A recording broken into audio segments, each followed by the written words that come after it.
কঙ্কাবতী সামনে চলে যায়। সে যেতেই মেঘবুড়ি মুখে একটা বাঁকা হাসি ফুটে ওঠে। বুড়ি একা একা বলে, আমি জানি তো বাকি মানুষদের মতো এই মেয়েটাও আমার সব মোহর চুরি করার চেষ্টা করবে, আর তখনই আমি ওকে অন্য মানুষদের মতোই একই হালে করে দেব।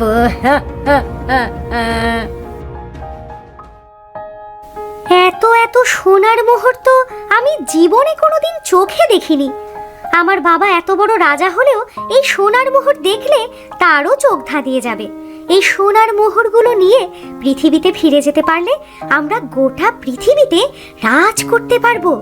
কিন্তু না, তান্ত্রিক বলে দিয়েছেন এইখানে সবকিছু নিয়মের ভেতর চলে। হয়তো এটা বুড়ি মায়ের দেয়া কোনো পরীক্ষা। সে আজ থেকে অনেক দিন আগের কথা। হীরকনগর রাজ্যে হীরালাল নামে এক মস্ত বড় প্রতাপশালী রাজা ছিল। রাজার কোনো কিছুর অভাব ছিল না, শুধু একটাই দুঃখ, তার কোনো বংশধর নেই। রাগে দুঃখে একদিন সে ঘোড়া ছুটিয়ে গভীর বনে চলে যায়। আমি এত বড় প্রতাপশালী রাজা হয়েও রানীকে মা ডাক সরাতে পারলাম না। আবার পরবর্তীতে বংশ রক্ষা করার মতো একটা মানুষও আমি আনতে পারলাম না। এ জীবন আবার ব্যর্থ, কোনো মূল্য নেই এর। আমি আর এ জীবন রাখবো না আমি। দাঁড়ান মহারাজ হীরালাল, এমন একটা কাজ আপনি করতে পারেন না। দাঁড়ান। আমাকে আপনি কেন আটকালেন তান্ত্রিক মশাই? আমাকে আত্মহত্যা করতে দিন। আমি আর বেঁচে থাকতে চাই না আমি। মরে গেলেই সব সমস্যার সমাধান হয় না। তোমাকে মনে রাখতে হবে, তোমার বেঁচে থাকায় অনেকের অনেক উপকার হচ্ছে। কিন্তু আমার তো কোনো উপকার হচ্ছে না তান্ত্রিক। আমার একটা বংশধর নেই যে আমার পরবর্তীতে এই রাজ্যের ভার নিতে পারে। শুনুন মহারাজ, আত্মহত্যা করা মহাপাপ। তাছাড়া আপনার রাজত্বে রাজ্যবাসী অনেক সুখে আছে। আপনার মৃত্যুর পরে তাদের কি হবে এটাও তো আপনার ভাবা উচিত। কি করব বলুন তান্ত্রিক? এই দুঃখ আমি যে আর সহ্য করতে পারছি না। আমি সৃষ্টিকর্তাকে এত ডেকেছি, কিন্তু তিনি আমাকে সন্তানের সুখ দিতে পারেননি। সদ্য হন মহারাজ, জন্ম মৃত্যু একমাত্র বিধাতার হাতে। তবে আমি আপনাকে একটা সাহায্য করতে পারি, যাতে করে হয়তো আপনার রানীর মা হওয়ার পথটা অনেকটা সহজ হয়ে যাবে। দয়া করে আমাকে সাহায্য করুন তান্ত্রিক। আমাকে এই দুঃখ কষ্টের হাত থেকে বাঁচান আমাকে। এই রক্ত জবা ফুলটা নিয়ে নিন। আজ মাঝরাতে এই ফুলটা পশ্চিম দিকে ফিরে রানীকে খেতে বলবেন। সৃষ্টিকর্তার আশীর্বাদ থাকলে নির্দিষ্ট সময় পরে রানীমা মা হবেন। কিন্তু কি তান্ত্রিক, আপনি কি কোনো কিছু নিয়ে ভয় পাচ্ছেন? মেয়ের গর্ভে যে সন্তান জন্ম নেবে সে কোনোদিনই অন্য কোনো মানুষের মুখ দেখতে পারবে না। যদি ভুল করেও কোনোদিন অন্য কোনো মানুষের মুখ দেখে ফেলে তাহলে সাথে সাথে ওর মৃত্যু হবে। তাই জন্মের সাথে সাথে ওর চোখ বেঁধে দিতে হবে। এর জন্য আমার সন্তানের জীবন খুব কঠিন হবে, কিন্তু তারপরেও আমি এসব কিছু মেনে নিলাম। সব কিছুর পরেও আমি তো একজন বংশধর পাবো নাকি? এতেই আমি খুশি। বেশ, তাহলে এখন জবাটাকে নিয়ে প্রাসাদে ফিরে যা, আর আমার কথাগুলো মনে রাখিস, কেমন? রাজা তান্ত্রিকের কথা মতো জবা ফুলটাকে নিয়ে রাস্তার ধারে ফিরে আসে। মাঝরাতে রাজা রানীকে ঘুম থেকে তোলে। কি হলো মহারাজ, সবকিছু ঠিক আছে তো? এই মাঝরাতে আপনি আমাকে ডেকে তুললেন যে? কোনো ভয় নেই রানী, সব কিছু একদম ঠিকই আছে। তবে তোমার জন্য এক তান্ত্রিক এই জবা ফুলটা দিয়েছেন। এটা এখন পশ্চিম দিকে ফিরে খেয়ে নাও তো। কিন্তু মহারাজ, এই জবা ফুল খেলে কি হবে? আমাদের দুঃখ দূর হবে রানী। তান্ত্রিক বলেছেন এই জবা ফুল খেলে নির্দিষ্ট সময় পরে তুমি সন্তানের মা হতে পারবে রানী। মহারাজের কথা মতো জবা ফুলটাকে পশ্চিম দিকে ফিরে রানী খেয়ে নেয়। এরপর কেটে যায় বেশ অনেক দিন। নির্দিষ্ট সময়ে রানী এক পুত্র সন্তানের জন্ম দেয়। জন্ম হওয়ার সাথে সাথে রাজা তার চোখ বেঁধে দেয়। মহারাজ, এ আপনি কি করছেন? আমাদের সন্তানের চোখ বেঁধে দিলেন কেন? রানী, তোমাকে একটা কথা বলা হয়নি। আমাদের রাজকুমার যদি ভুলেও কোনোদিন অন্য কোনো মানুষের মুখ দেখে ফেলে তাহলে তখনই তার মৃত্যু হবে। তাই তান্ত্রিকের কথা মতো আমি রাজকুমারের চোখ বেঁধে দিলাম। কিন্তু মহারাজ, আমাদের রাজকুমারের ভবিষ্যৎ কি হবে?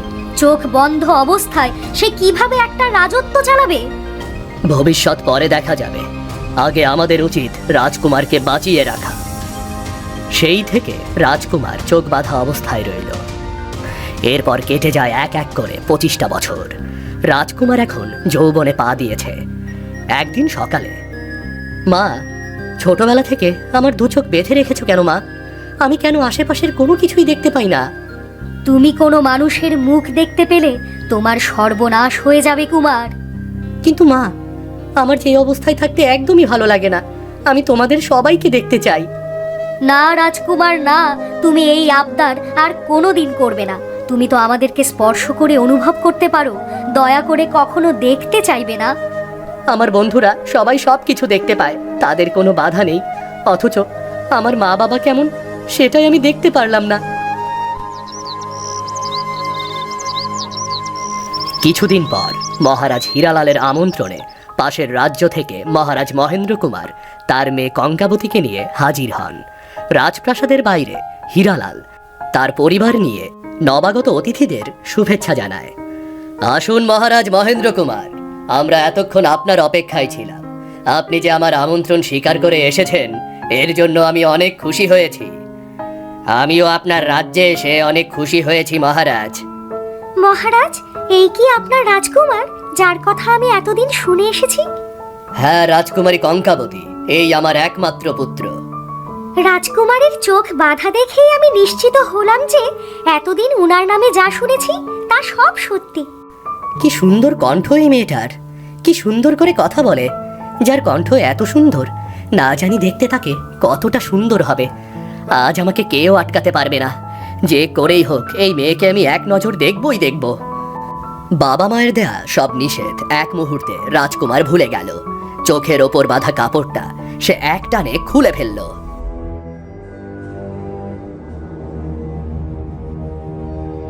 রাজকুমার, এ তুমি কি করে ফেললে রাজকুমার? মহারাজ, আমাদের রাজকুমারকে রক্ষা করুন, হে সৃষ্টিকর্তা। এসব কি হয়ে গেল মহারাজ হীরালাল? রাজকুমার এমন মাটিতে পড়ে নিস্তেজ হয়ে গেল কেন? মহারাজ, আবার সব কিছু শেষ হয়ে গেল। আবার রাজকুমারের একটা দুর্বলতা ছিল। এক তান্ত্রিক বলে দিয়েছিল রাজকুমার যদি কোনোদিন কোনো মানুষের মুখ দেখে তাহলেই তার মৃত্যু হবে। এই রাজকুমারী কঙ্কাবতী আমার রাজকুমারের মৃত্যুর জন্য দায়ী। আমি ওকে ছাড়বো না। এসব কি বলছেন আপনি? আহা, আমার রাজকুমারী কিভাবে রাজকুমারের মৃত্যুর জন্য দায়ী হতে পারে? ও তো কিছুই করেনি।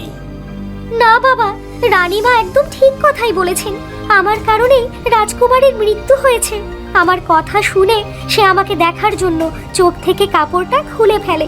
আমি তার মৃত্যুর জন্য দায়ী। রাজকুমারী, আপনি কোনো চিন্তা করবেন না মহারাজ হীরালাল। আমার জন্য যখন রাজকুমারের প্রাণ গিয়েছে, তাহলে আমি নিজে ওর প্রাণ ফিরিয়ে আনার ব্যবস্থা করব। কিন্তু এটা কিভাবে সম্ভব? একজন মৃত মানুষকে কিভাবে তুমি জীবিত করবে? কিভাবে তুমি প্রাণ দিয়ে ফিরিয়ে আনতে পারবে? আমার মন বলছে যে তান্ত্রিকের কারণে এই রাজপুত্রের জন্ম হয়েছে, সে নিশ্চয়ই এর কোনো সমাধান দিতে পারবে। আপনি বলুন মহারাজ হীরালাল, ওই তান্ত্রিককে আমি কোথায় পাবো? আমাদের রাজ্যের উত্তর দিকে একটা বড় বন আছে। সেই বনের ভেতরেই আবার ওই তান্ত্রিকের সাথে দেখা হয়েছিল। নিশ্চয়ই তাকে এই বনেই পাওয়া যাবে। রাজকুমারী কঙ্কাবতী আর এক মুহূর্ত দেরি না করে সবার কাছ থেকে বিদায় নিয়ে ওই উত্তরের বনে চলে যায়। গভীর বনে দাঁড়িয়ে ওই তান্ত্রিককে ডাকতে থাকে। হে তান্ত্রিক, আপনাকে আমার ভীষণ প্রয়োজন। আমি বড় বিপদে পড়েছি। একমাত্র আপনিই আমাকে সাহায্য করতে পারেন। দয়া করে আমাকে দেখা দিন। কে তুমি রাজকুমারী? এমন করে আমাকে ডাকছো কেন? কি বিপদে পড়েছো তুমি, বলো। হীরক রাজ্যের রাজকুমার মৃত্যুবরণ করেছে। আসলে সে চোখের কাপড় সরিয়ে আমাকে দেখতে গিয়েছিল। আমি তাকে বাঁচাতে চাই। দয়া করে আমাকে সাহায্য করুন। কিন্তু এই কাজটা যে অনেক কঠিন রাজকুমারী, এটা কি তুমি করতে পারবে? আমি রাজকুমারের মৃত্যুর জন্য দায়ী, তাই তাকে ফিরিয়ে আনার জন্য যত কঠিন কাজই হোক না কেন আমি করতে পারবো। বলুন তান্ত্রিক, আমাকে কি করতে হবে? মেঘের দেশে এক মেঘ বুড়ি আছে, তোমাকে তার কাপড়ের আঁচল নিয়ে আসতে হবে। সেই আঁচল রাজকুমারের গায়ে জড়িয়ে দিলেই সে আবার জীবন ফিরে পাবে।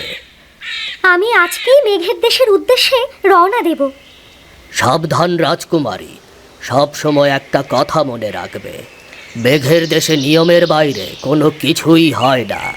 তাই তুমি যাই করো না কেন তোমাকে বুদ্ধি দিয়ে করতে হবে। আর তুমি সাথে করে এই পালকটা নিয়ে যাও। এই পালক তোমাকে মেঘের দেশে পৌঁছে দেবে। তুমি চাইলে একটা পালক দিয়ে আরও অসংখ্য পালক বানিয়ে দিতে পারবে। যদি কখনো দরকার হয় তাহলে এটা ব্যবহার করো। রাজকুমারী কঙ্কাবতী তান্ত্রিকের কাছ থেকে ওই পালকটা নিয়ে চলে আসে। এরপর পালকের অলৌকিক ক্ষমতায় সে মেঘের দেশে এসে পৌঁছায়। আশপাশে তো কেবল সাদা মেঘ ঘুরে বেড়াচ্ছে, কোথাও তো কোনো জনমানুষ দেখতে পাচ্ছি না। এখন আমি কোথায় যাব? কিভাবেই বা ওই মেঘ বুড়ির খোঁজ করব? এই সময় রাজকুমারী কঙ্কাবতী একটা কান্নার শব্দ শুনতে পায়।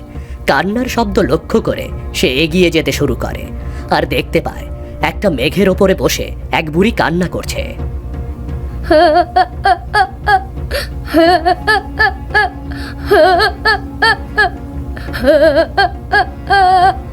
তোমার কি হয়েছে বুড়িমা? তুমি এরকম কান্না করছো কেন? আমার বড় দুঃখ রে মা, আমার একটা ভালো কাপড় নেই। আমি চাচ্ছি কেউ যেন আমাকে সোনার মুদ্রা দিয়ে একটা কাপড় বানিয়ে দেয়।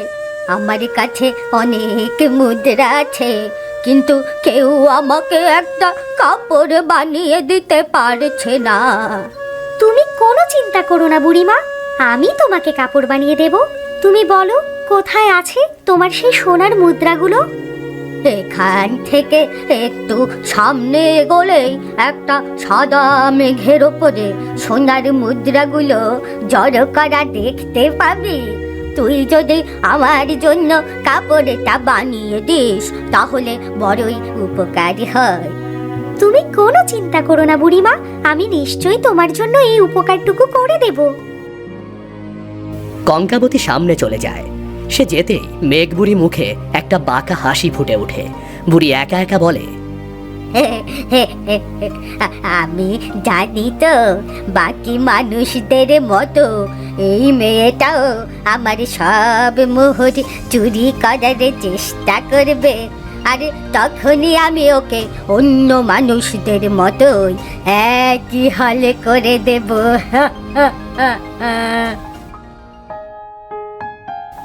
এত এত সোনার মোহর তো আমি জীবনে কোনোদিন চোখে দেখিনি। আমার বাবা এত বড় রাজা হলেও এই সোনার মোহর দেখলে তারও চোখ ধাঁধিয়ে যাবে। এই সোনার মোহরগুলো নিয়ে পৃথিবীতে ফিরে যেতে পারলে আমরা গোটা পৃথিবীতে রাজ করতে পারবো। কিন্তু না, তান্ত্রিক বলে দিয়েছেন এইখানে সবকিছু নিয়মের ভেতর চলে। হয়তো এটা বুড়ি মায়ের দেয়া কোনো পরীক্ষা। কঙ্কাবতী একটা মোহরও স্পর্শ করল না। সে তান্ত্রিকের দেওয়া পালক থেকে অনেকগুলো পালক বানিয়ে নিল। তারপর সেগুলো দিয়ে আস্তে আস্তে একটা শাড়ি তৈরি করতে লাগলো। বেশ কিছুক্ষণ এভাবে কেটে গেল।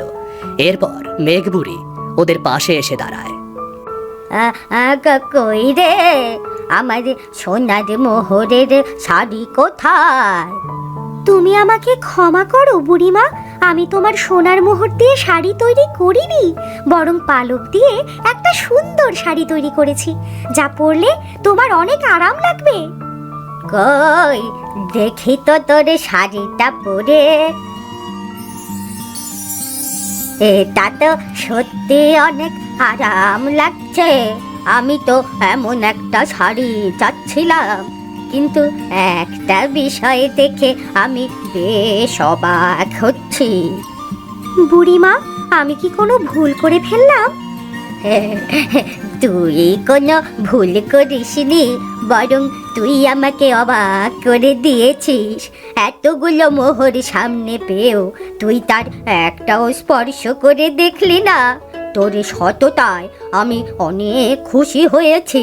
তোর শাড়ি পেয়ে আমি তার থেকেও বেশি খুশি হয়েছি।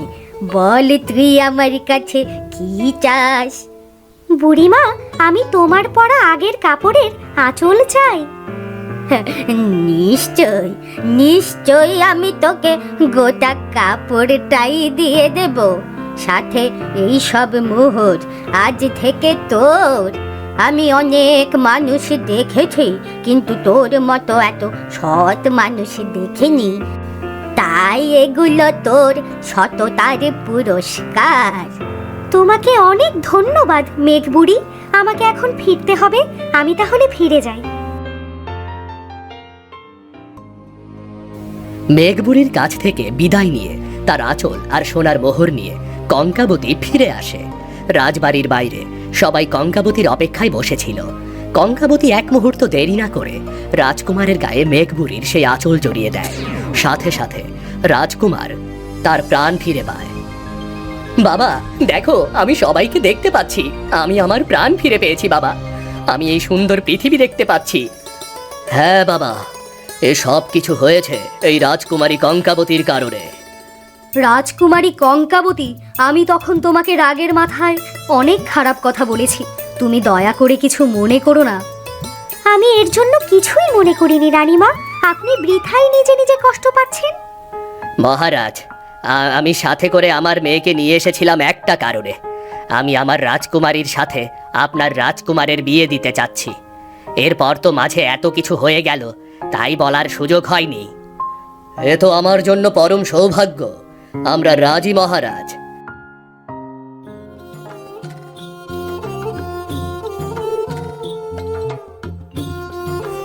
মহা ধুমধাম করে ওই দিনই রাজকুমারী কঙ্কাবতী ও রাজকুমারের বিয়ে হয়ে গেল।